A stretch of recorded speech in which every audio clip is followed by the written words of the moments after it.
এটা শুধু বাংলার ইস্যু নয়, সারা দেশের ইস্যু। কন্যাশ্রী, রূপশ্রী, বেটি বাঁচাও বেটি পড়াও এর কোনো মানে হয় না যদি আমরা বেটিদেরকে বাঁচাতেই না পারি। কেন্দ্রীয় সরকারের উচিত অবিলম্বে সমস্ত রাজনৈতিক দল ও সমস্ত মুখ্যমন্ত্রীদের ডেকে একটা বৈঠক করা। কিন্তু এমন একটা রাজনীতি চলছে যেখানে আমার বন্ধু উল্টো দলে থাকলে তাকে বন্ধু বলতে পারবো না। যাই হোক, দেশের শান্তিপ্রিয় আন্দোলনকে সমর্থন জানাচ্ছি। এটা শুধু বাংলার লজ্জা যে তা নয়, সারা দেশের লজ্জা। আরজিকর কাণ্ডে রাজ্য সরকারের প্রকল্পকে তুলোধনা করলেন অভিনেতা দেব। তিনি বলছেন, কন্যাশ্রী, রূপশ্রী, বেটি বাঁচাও বেটি পড়াও এগুলোর কোনো মানে হয় না যদি আমরা বেটিদেরকে রক্ষা করতে না পারি, বাঁচাতে না পারি। সুখেন্দু শেখর, শান্তনু সেনের পর তাহলে কি এবার দেবকেও দলের বিরুদ্ধে বেঁকে বসার দিকেই দেব যাচ্ছেন? বুধবার দুপুরের পর পশ্চিম মেদিনীপুরের ঘাটাল সুপার স্পেশালিটি হাসপাতালে উপস্থিত হয়েছিলেন দেব। সঙ্গে ছিলেন বিভিন্ন জনপ্রতিনিধিরা। ঘাটাল সুপার স্পেশালিটি হাসপাতালে সেখানে বুধবার ডায়ালিসিস ইউনিটের উদ্বোধন করা হয়। দীর্ঘদিন ধরে এই মেশিন ও পরিষেবার প্রয়োজন ছিল ঘাটালে। উদ্বোধন করে ঘাটাল হাসপাতালে রোগী কল্যাণ সমিতির চেয়ারম্যান হিসেবে একটি বৈঠকও করেছেন দেব। এদিন উদ্বোধনের পর সাংবাদিকদের সামনে আরজিকর ইস্যুতে প্রতিক্রিয়া দেন তিনি। সাংবাদিকদের প্রশ্নের উত্তরে তিনি বলেন যে এই ঘটনা খুব দুঃখজনক এবং নিন্দনীয়। সকলের প্রতিবাদ জানানো উচিত, আর সেই আবহে আন্দোলন হচ্ছে। এই আন্দোলনের মাধ্যমে যা দরকার তা হলো যে কারোর নাম যেন তিলোত্তমা বা নির্ভয়া রাখতে না হয়। এই ধরনের ঘটনা ঘটতে গেলে দুষ্কৃতীরা যেন ভয় পায়। এটা শুধু বাংলার ইস্যু নয়, সারা দেশের ইস্যু। কন্যাশ্রী, রূপশ্রী, বেটি বাঁচাও বেটি পড়াও এগুলোর কোনো মানে হয় না যদি আমরা বেটিদেরকে বাঁচাতে না পারি। কেন্দ্রীয় সরকারের উচিত অবিলম্বে রাজনৈতিক দল এবং মুখ্যমন্ত্রীদের ডেকে একটি বৈঠক করা। কিন্তু এমন একটা রাজনীতি চলছে যেখানে আমার বন্ধু উল্টো দলে থাকলে তাকে বন্ধু বলতে পারবো না।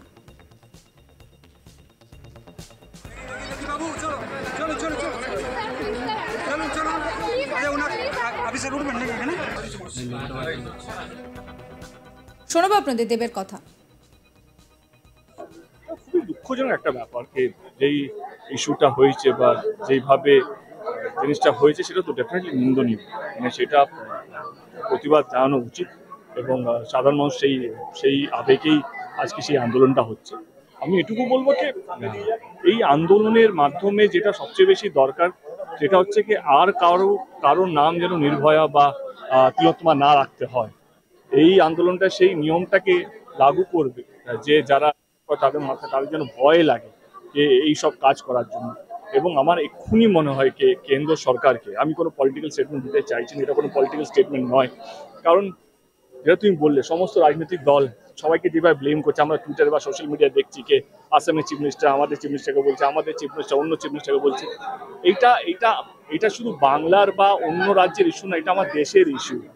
এই কন্যাশ্রী বা রূপশ্রী বা বেটি বাঁচাও বেটি পড়াও কোনো মানে নেই যদি আমরা আমাদের দেশের বেটিদেরকে না বাঁচাতে পারি।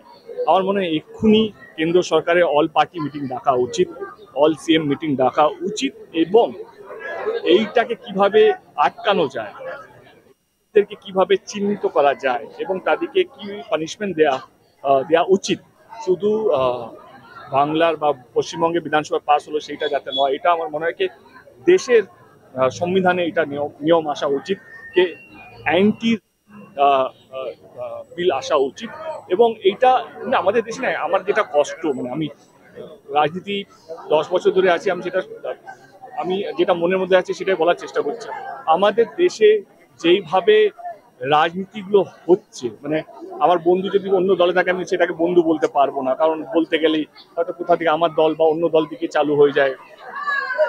এমন ভাবে আমাদেরকে ডিভাইড করে গেছে একটা আরজিকরের কাণ্ডটাকে, যেভাবে অন্য রাজ্যরা তারা ওয়েপন হিসেবে ভাবছে কি এইটাকে আমরা, মানে এই নবান্ন একটা হেলিকপ্টার আসবে, দিদি নবান্ন থেকে হেলিকপ্টার দিয়ে উড়ে চলে যাবে, বা এইটা তো লজ্জা শুধু বাংলার মানুষের নয়, এটা তো ভারতবর্ষের প্রত্যেকটা মানুষের লজ্জাকে আমাদের দেশে এতগুলো প্রকল্প মেয়েদের জন্য, আমাদের নারীদের জন্য, কিন্তু তা সত্ত্বেও আমরা এইগুলো বাঁচাতে পারছি না। এখনো বছরে 90,000 মানুষ আর মেয়েরা হয় এবং প্রত্যেক দিন কোনো না কোনো মেয়েকে আমরা তিলোত্তমা নাম দিই, কোনো না কোনো মেয়েকে আমরা নির্ভয়া নাম দিই।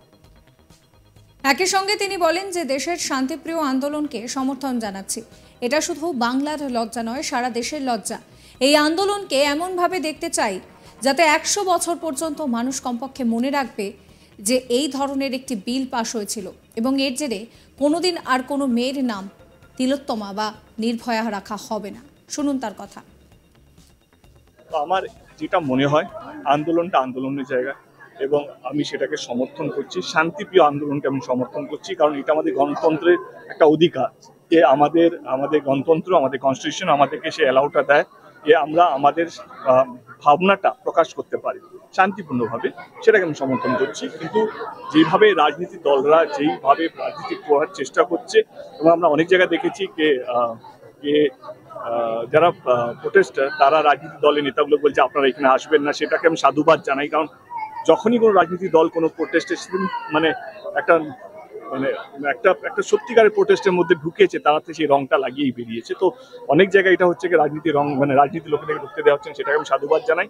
এবং আবার আমি রিপিট করতে চাই যে এক্ষুনি কেন্দ্র সরকারের অল পার্টি মিটিং ডাকা উচিত, অল সিএম মিটিং ডাকা উচিত প্রত্যেক কটা স্টেটে, এবং এই কিভাবে আটকানো যায় এইটা বাংলা সরকারকে ফেলা বা বাংলা সরকারকে হেনস্থা করার এইটা নয়। এই সময়টা হচ্ছে কঠিন সময়, কারণ এত বড় আন্দোলন হচ্ছে গত 26 দিন ধরে, হয়তো সেই আন্দোলনের মধ্যে অনেকগুলো হয়ে যাচ্ছে, কারণ মানুষের ভয় নেই, কারণ আমরা পলিটিক্যালি ডিভাইডেড। এই নিয়ে আমার কালিক শাহজাহান আলীর একটি রিপোর্ট দেখাবো। বেটিদের বাঁচাতে না পারলে কন্যাশ্রী, রূপশ্রী, বেটি বাঁচাও বেটি পড়াও প্রকল্প কোনো কাজে আসবে না।